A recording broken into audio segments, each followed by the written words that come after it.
మాజీ MLA SCV Naidu, MLA Bojjala Sudheer Reddy మధ్య విభేదాలు మరోసారి భగ్గుమన్నాయి. ఎస్సీవీ నాయుడు ఎమ్మెల్యే బొజ్జల వెంకట సుధీర్ రెడ్డిపై తీవ్ర పదజాలంతో ఆరోపణలు చేశారు. గుడిలో బడిలో జరిగే అన్ని విషయాలు ముఖ్యమంత్రి చంద్రబాబు నాయుడు, మంత్రి నారా లోకేష్ దృష్టికి తీసుకుని వెళ్తానని ఎస్సీవీ నాయుడు తెలిపారు. తిరుపతి జిల్లా శ్రీకాళహస్తి పట్టణంలోని తన స్వగృహంలో ఎస్సీవీ నాయుడు మీడియా సమావేశం నిర్వహించారు.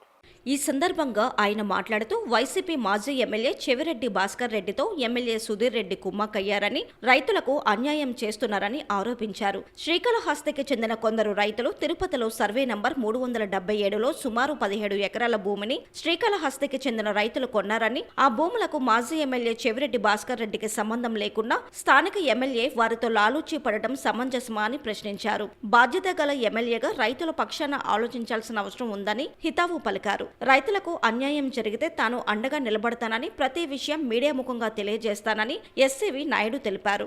9 నెలల పాలనలో జరిగిన విషయాలను అధిష్టానం దృష్టికి తీసుకెళ్తామని అన్నారు. అయ్యా, మా రైతులుండేటటువంటి వ్యవసాయ భూమి 377, అది 1906లోనే బ్రిటిష్ గవర్నమెంట్ లో దాని పుంజ భూమిగా, గవర్నమెంట్ డ్రైగా, రైతులు పట్టాల భూమిగా దాన్ని వాళ్ళు వర్గీకరణ చేసినారు. ఇంకా దాన్ని ఎవరు మార్చుకోలేరు, మార్చలేరు. ఇంకా గవర్నమెంట్ రేపు ఎప్పుడైనా మార్చితే తప్ప అని కూడా చెప్పడం జరిగింది. ఇన్ని వివరణలు ఇచ్చిన తర్వాత చెవిరెడ్డికి చాలా ముఖ్యమైనటువంటి వ్యక్తి మన కాళాస్తి ఎమ్మెల్యే. ఈ మహానుభావుడికి ఆయనకి మ్యాచ్ ఫిక్సింగ్ కేసులు. వీళ్ళకి చెవిరెడ్డి ఏమి చెప్తే అది వేదం. ఇక్కడ ఏమిరంటే, ఇక్కడ రైతుల పరిస్థితి ఏంది, చెరువు పరిస్థితి ఏంది, బాధ్యత కలిగినటువంటి ఎమ్మెల్యేగా రెండు ఆలోచించాల్సిన అవసరం మన సుధీర్ రెడ్డికి ఉండాలి.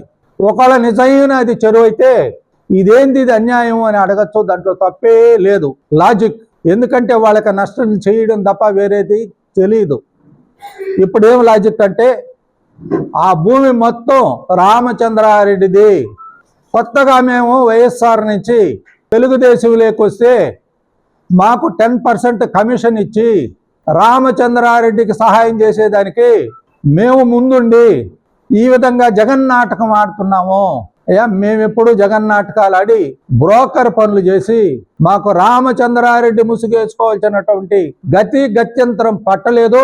మాకు ఆయన అంత పెద్ద ఇదైనటువంటి వ్యక్తిగా మాకెప్పుడు మేము అనుకోలేదు. ఎవరో ఆయన బతుకు అయింది, ఆయన పార్టీ అయింది, మా బతుకు మాది, మా పార్టీ మాది. మా రైతుల గురించి మేము చెప్పినామే కానీ దీన్ని మళ్ళా పైన పోయి ఈ విధంగా కలరింగ్ ఇచ్చి మ్యాచ్ ఫిక్సింగ్ కేసులంతా ఈ విధంగా ప్రవర్తన చేస్తున్నారు. సరే, కాళాస్తి రైతులు పిలిపించి ఏంది అది, ఎక్కడ చెవిరెడ్డి సంకనాకపోతే ప్రశాంతంగా మన రైతులు పిలిచి నీది తప్పు అని నేను ఛాలెంజ్ చేస్తున్నా. ఈరోజు నేను ఒక్కటే చెప్తున్నాను. ఈరోజు అయ్యా, అది రైతు వారి భూమి కాకపోతే నువ్వేం చెప్తావు, ఏం సమాధానం చెప్తావు? ఎన్నైనా అబద్ధాలు చెప్పచ్చు. రేపు ముఖ్యమంత్రి గారైనా లోకేష్ బాబు అయినా పూర్తి విచారణ చెప్పిన తర్వాత నువ్వు ఎక్కడ చుట్టుపక్కల కొత్తగా వచ్చినావు, పూర్వజన్మ సుకృతం ఎమ్మెల్యే అయినావు. చెవిరెడ్డి కాన్స్టిట్యున్సీలో జరిగిన ఘోరాల్ని నువ్వు ఎమ్మెల్యేగా నువ్వు ఎత్తి చూపించి ప్రభుత్వం దృష్టికి తీసుకొని పోకుండా మ్యాచ్ ఫిక్సింగ్లతో ఎన్ని రోజులు బతకపోతావు? ఏదో అదృష్టం ఎమ్మెల్యే అయినావు. మాకు తెలియదా? రేపు ముఖ్యమంత్రి గారు ఏముండే అది రాసేయండి నాకంటే మొత్తం రాసిస్తాం, A to Z. దాన్ని బట్టి మళ్ళా మీ ముందుకు వస్తాం, మీకు అన్ని తెలియజేస్తాం. నువ్వు చిన్నోడివి, నువ్వు ఎమ్మెల్యే అయినావు, నీ క్యారెక్టర్ డెవలప్ చేసుకో, నీ హావభావాలు ఏందో, నువ్వేందో. కాళాస్తి ఇప్పటికే మనం అనకూడదు, ఆ మహానుభావుని గురించి ప్రస్తావించకూడదు. మధుసూదన్ రెడ్డి వీరుట్లు మేలు అనే విధంగా నువ్వు తెచ్చుకున్నావే. తెలుగుదేశం పార్టీ నీకు సీట్ ఇచ్చిన దానికి, ఈ తెలుగుదేశం పార్టీలో నువ్వు ఎమ్మెల్యే అయిన దానికి నువ్వు ఏం చేస్తున్నావు ఈ పార్టీకి? ఒక్కసారి పండుకొని ఆలోచించుకోనైనా.